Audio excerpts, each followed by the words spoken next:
এতিয়া প্ৰতিশ্ৰুতি পূৰণৰ সময়। শ্ৰদ্ধাৰ ৰাইজ, ৰাজ্য চৰকাৰে ইতিমধ্যে অৰুণোদয় তৃতীয় সংস্কৰণক অনুমোদন জনাইছে। ইয়াৰ ফলত নমস্কাৰ দৰ্শকসকল, অসমৰ লাখ লাখ অৰুণোদয় আঁচনিৰ হিতাধিকাৰী আই মাতৃ তথা বাইদেউসকলৰ বাবে লৈ আহিছোঁ কেইবাটাও গুৰুত্বপূৰ্ণ খবৰ তথা আপডেট। আপোনালোকে ইতিমধ্যে গম পায় যে আগন্তুক আগষ্ট মাহত অসমৰ লাখ লাখ অৰুণোদয় আঁচনিৰ হিতাধিকাৰীসকলক অসম চৰকাৰে নতুনকৈ অৰুণোদয় আঁচনিৰ ধন প্ৰদান কৰিব। গতিকে আগষ্ট মাহত আপোনাৰ বেংক একাউণ্টত অৰুণোদয় আঁচনিৰ ধনৰ কিস্তি কিমান টকাকৈ জমা হ'ব আৰু লগতে অৰুণোদয় আঁচনিৰ হিতাধিকাৰীৰ নিৰ্বাচন প্ৰক্ৰিয়াৰ পিছত কোনে কোনে আগষ্ট মাহৰ অৰুণোদয় হিতাধিকাৰীৰ তালিকাত নিজৰ নাম অন্তৰ্ভুক্ত কৰিবলৈ সক্ষম হ'ব, তদুপৰি আগষ্ট মাহৰ নতুন হিতাধিকাৰীৰ তালিকাৰ পৰা কাৰ কাৰ নাম বাতিল বা কৰ্তন কৰা হ'ব আৰু যদি নতুন হিতাধিকাৰীৰ তালিকাৰ পৰা আপোনাৰ নাম কৰ্তন কৰা হয় তেন্তে আপুনি কি কৰিব লাগিব, এই সকলো বিষয়ে আজিৰ এই ভিডিঅ'টোৰ জৰিয়তে আমি বিতংকৈ আলোচনা কৰিম। লগতে আপুনি অৰুণোদয় আঁচনিৰ হিতাধিকাৰীৰ যোগ্য হৈও যদি আজিলৈকে অৰুণোদয় আঁচনিৰ ধন লাভ কৰিবলৈ সক্ষম হোৱা নাই তেন্তে আপুনি কি কৰিব লাগিব আৰু কেনেকৈ আপুনি নতুন অৰুণোদয় আঁচনিৰ হিতাধিকাৰীৰ তালিকাত নিজৰ নামটো অন্তৰ্ভুক্ত কৰিব পাৰিব, এই সকলোবিলাক বিষয়ৰ ওপৰত আমি ভিডিঅ'টোৰ জৰিয়তে আলোচনা কৰিম। গতিকে বিনম্ৰ অনুৰোধ যাতে ভিডিঅ'টো অকণমানো স্কিপ নকৰি সম্পূৰ্ণকৈ চায়। আৰু যদি আপুনি ভিডিঅ'টো স্কিপ কৰি চায় তেন্তে আগষ্ট মাহত যদি অৰুণোদয় আঁচনিৰ ধন আপুনি লাভ নকৰে তেন্তে আপুনি কি কৰিব লাগিব সেই বিষয়ে নাজানিব। সেয়েহে ভিডিঅ'টো যাতে সম্পূৰ্ণকৈ চায়। দৰ্শকসকল, অৰুণোদয় আঁচনি অসমৰ লাখ লাখ পৰিয়ালৰ বাবে এক গুৰুত্বপূৰ্ণ সামাজিক কল্যাণমূলক আঁচনি। এই আঁচনিৰ জৰিয়তে বহু পৰিয়ালে প্ৰতিমাহে আৰ্থিক সহায় লাভ কৰি আহিছে। সেইবাবে প্ৰতিটো মাহৰ দৰেই আগষ্ট মাহৰ কিস্তিক লৈও সকলোৰে মনত বহু প্ৰশ্ন আছে। বৰ্তমানলৈকে উপলব্ধ থকা তথ্য অনুসৰি যদি চৰকাৰে পূৰ্বৰ নিয়ম সলনি নকৰে তেন্তে আগষ্ট মাহৰ কিস্তিও সাধাৰণ নিয়ম অনুসৰি মাহৰ 10 তাৰিখৰ ওচৰে পাজৰে হিতাধিকাৰীৰ বেংক একাউণ্টত জমা হোৱাৰ সম্ভাৱনা আছে। অৱশ্যে চৰকাৰে যদি নতুন কোনোবা ঘোষণা কৰে তেন্তে সেই অনুসৰিয়েই চূড়ান্ত সিদ্ধান্ত কাৰ্যকৰী হ'ব। এতিয়া আহোঁ ধনৰ পৰিমাণৰ কথালৈ। বহুতে সুধিছে আগষ্ট মাহত 1250 টকাই পাবনে, ধনৰ পৰিমাণ বৃদ্ধি হ'ব? এই বিষয়ত এতিয়ালৈকে চৰকাৰৰ আনুষ্ঠানিক ঘোষণা যি আছে তাৰ বাহিৰে নিশ্চিতভাৱে কোনো অংক কোৱা উচিত নহয়। যদি আগন্তুক বাজেট বা চৰকাৰী সিদ্ধান্তত ধনৰ পৰিমাণ বৃদ্ধি কৰাৰ ঘোষণা হয় তেন্তে সেই সুবিধা হিতাধিকাৰীসকলে লাভ কৰিব। কিন্তু চৰকাৰী ঘোষণা নোহোৱালৈকে সামাজিক মাধ্যমত ভাইৰেল হোৱা যিকোনো দাবীক সত্য বুলি ধৰি লোৱাটো উচিত নহয়। দৰ্শকসকল, যদি হিতাধিকাৰীৰ নাম তালিকাৰ পৰা বাদ পৰে তেন্তে প্ৰথমে আতংকিত নহ'ব। কিয় নাম বাদ পৰিল সেয়া জানিবলৈ উপযুক্ত কাৰ্যালয়ত যোগাযোগ কৰিব। বহু ক্ষেত্ৰত নথি পত্ৰৰ অসংগতি, KYC সম্পূৰ্ণ নোহোৱা বা বেংক একাউণ্টৰ সমস্যাৰ বাবেও এনে ঘটনা হ'ব পাৰে। সমস্যাটো সমাধান কৰিলে পুনৰ আবেদন বা সংশোধনৰ সুযোগ থাকিব পাৰে।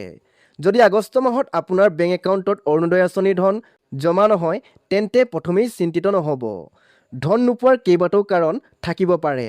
সেয়েহে প্ৰথমে নিজৰ বেংক একাউণ্টটো সক্ৰিয় আছেনে নাই পৰীক্ষা কৰিব। যদি বহুদিন ধৰি একাউণ্টটোত কোনো লেনদেন হোৱা নাই তেন্তে বেংকৰ সৈতে যোগাযোগ কৰি একাউণ্টৰ অৱস্থা নিশ্চিত কৰি ল'ব। ইয়াৰ লগতে আধাৰ কাৰ্ড বেংক একাউণ্টৰ সৈতে সংযোগ কৰা আছেনে নাই, মোবাইল নম্বৰ আপডেট আছেনে নাই আৰু KYC সম্পূৰ্ণ হৈ আছেনে নাই সেয়াও নিশ্চিত কৰক। বহু সময়ত এই তথ্যসমূহ অসম্পূৰ্ণ বা পুৰণি হোৱাৰ বাবে চৰকাৰী সাহায্যৰ ধন জমা হোৱাত অসুবিধা হয়। যদি কোনো সমস্যা দেখা দিয়ে তেন্তে নিজৰ বেংকত গৈ সময়মতে সংশোধন কৰি লোৱাটোৱেই আৱশ্যক। দৰ্শকসকল, আন এটা গুৰুত্বপূৰ্ণ বিষয় হৈছে নতুন হিতাধিকাৰীৰ নিৰ্বাচন। বহু পৰিয়াল এতিয়াও এই আঁচনিৰ সুবিধা লাভ কৰা নাই যদিও তেওঁলোকে নিজকে যোগ্য বুলি ভাবে। চৰকাৰে যদি নতুনকৈ তালিকা প্ৰস্তুত কৰে তেন্তে চৰকাৰে নিৰ্দিষ্ট কৰা যোগ্যতাৰ ভিত্তিতহে নাম অন্তৰ্ভুক্ত হ'ব। সেইবাবে নিজৰ সকলো নথিপত্ৰ সঠিক ৰাখক আৰু স্থানীয় পঞ্চায়ত অথবা নগৰ সমিতিৰ পৰা সময়ে সময়ে তথ্য লৈ থাকক। দৰ্শকসকল, মাননীয় মুখ্যমন্ত্ৰী মহোদয়ে নিৰ্বাচনৰ পূৰ্বে ঘোষণা কৰিছিল যে অৰুণোদয় আঁচনিৰ ধন প্ৰত্যেক মাহতে হিতাধিকাৰীসকলৰ বেংক একাউণ্টলৈ পঠিওৱা হয় আৰু এই আঁচনিখনৰ ধন হিতাধিকাৰীসকলে প্ৰত্যেক মাহতে লাভ কৰি আহিছে। আৰু লগতে অৰুণোদয় আঁচনি হিতাধিকাৰীসকলে প্ৰত্যেক মাহতে 10 তাৰিখে অৰুণোদয় আঁচনিৰ ধন লাভ কৰি আহিছে আৰু আগলৈও আপুনি যদি অৰুণোদয় আঁচনিৰ প্ৰকৃত হিতাধিকাৰী হয় তেন্তে আপোনাৰ বেংক একাউণ্টত অৰুণোদয় আঁচনিৰ ধন জমা হ'ব। কেইদিনমান পূৰ্বে আপোনালোকে নিশ্চয় বাতৰি বা অন্যান্য মাধ্যমত খবৰ এটা চাইছিল বা শুনিছিল যে অসম চৰকাৰৰ অৰুণোদয় আঁচনিখন বন্ধ হৈ যাব ইত্যাদি। বৰ্তমান সময়ত আপোনালোকে সকলোৱে জানে যে এইটো এটা সম্পূৰ্ণৰূপে ভুৱা বাতৰি বা খবৰ আছিল, কিয়নো এই বিষয়ত মুখ্যমন্ত্ৰী মহোদয়ে যেতিয়া তেখেতক সাংবাদিকসকলে অৰুণোদয় আঁচনি বন্ধ হৈ যাব নেকি বুলি প্ৰশ্ন কৰিছিল তেতিয়া মুখ্যমন্ত্ৰী মহোদয়ে কৈছিল যে অৰুণোদয় আঁচনি বন্ধ নহয়।